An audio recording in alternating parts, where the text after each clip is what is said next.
بسم اللہ الرحمن الرحیم۔ میرے دوستوں، سویڈن اور ناروے میں قرآن شریف کی برہمتی کی گئی۔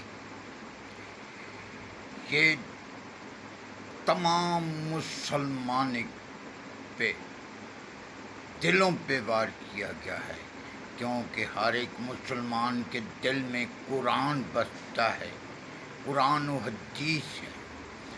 قرآن پاک کی برہمتی کے لیے ہر مسلمان جان بھی دے سکتا ہے اور نبی پاک کی برہمتی کے لیے بھی جان دے سکتا ہے۔ میرے دوستو، یہ کوئی پہلا واقعہ نہیں ہے۔ اسی طرح ایک ہندو نے حضور پاک صلی اللہ علیہ وسلم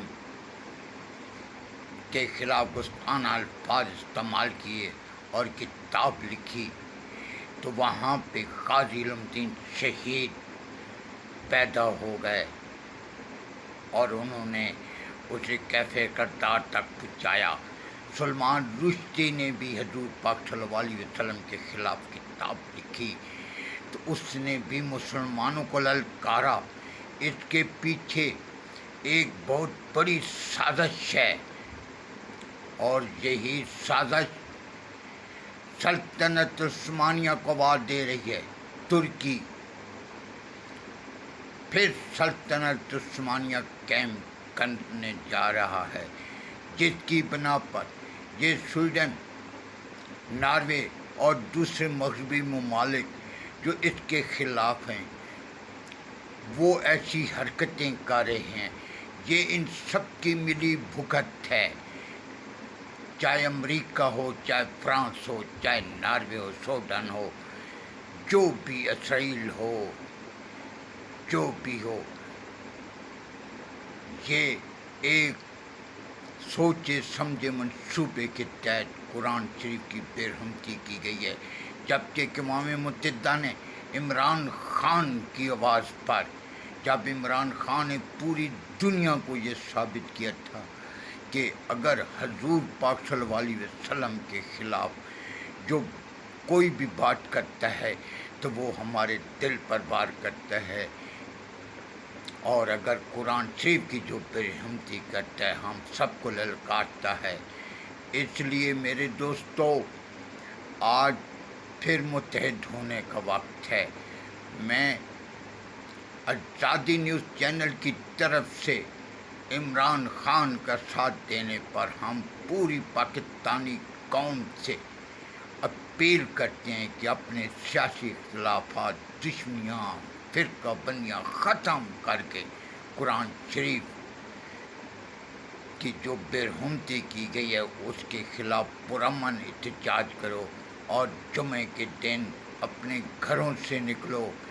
جو بھی مسلمان ہے، جو کلمہ لا الہ الا اللہ محمد رسول اللہ پڑھتا ہے، اس کو چاہیے کہ عمران خان کی آواز پر لبیک کہتے ہوئے نہیں، بلکہ مسلمانوں کی آواز پر لبیک کہتے ہوئے میدان عمل میں آ جاؤ۔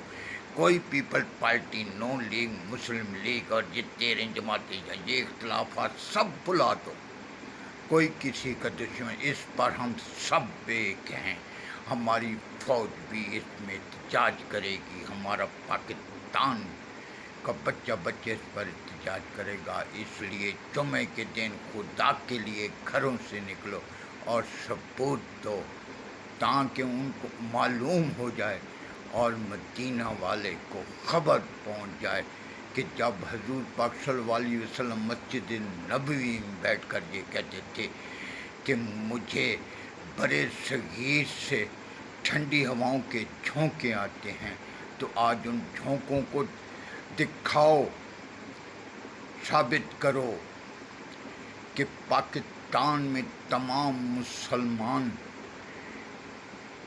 قرآن پاک کی برہمتی برداشت نہیں کر سکتے، نہ نبی پاک کی برہمتی برداشت کر سکتے ہیں، اور جو بھی اس کے قرآن پاک کی برہمتی کرے گا یا حضور پاک صلی اللہ علیہ وسلم کے خلاف جو آواز اٹھائے گا، اس کی زبان کاٹ لی جائے گی۔ تو میرے دوستو، آج سے عہد کر لو کہ سویڈن، ناروے، فرانس، ان سب کی اشیاء کا بائیکاٹ کر دو۔ اور گورنمنٹ پاکستان سے یہ ہم اپیل کرتے ہیں کہ کل جمعے کے دن پرچم کو سرنگو کر دو، کیونکہ اس سے بڑا دکھ پاکستانیوں کو اور کوئی نہیں ہو سکتا کہ قرآن پاک کی برہمتی کی جائے یا حضور پاک صلی اللہ علیہ وسلم کے خلاف کوئی بولا جائے۔ اس کو پاکستانی برداشت، اس سے بڑا دکھ پاکستانیوں کے لیے اور کچھ نہیں ہو سکتا۔ اس لیے میرے دوستو، جمعے کے دن، جمعے کی نماز کے بعد ہر شہر سے آواز آنی چاہیے، لا الہ الا اللہ محمد رسول اللہ۔ قرآن کے لیے ہم جان دے دیں گے، نبی کے لیے ہم جان دے دیں گے، قرآن اور نبی کے لیے ہم سب ایک ہیں۔ اس لیے خدا کے لیے ہماری اپیل ہے آپ سے کہ سیاسی اختلافات ختم کر کے جمعے کے دن احتجاج میں شامل ہو جاؤ اور اپنے طور پہ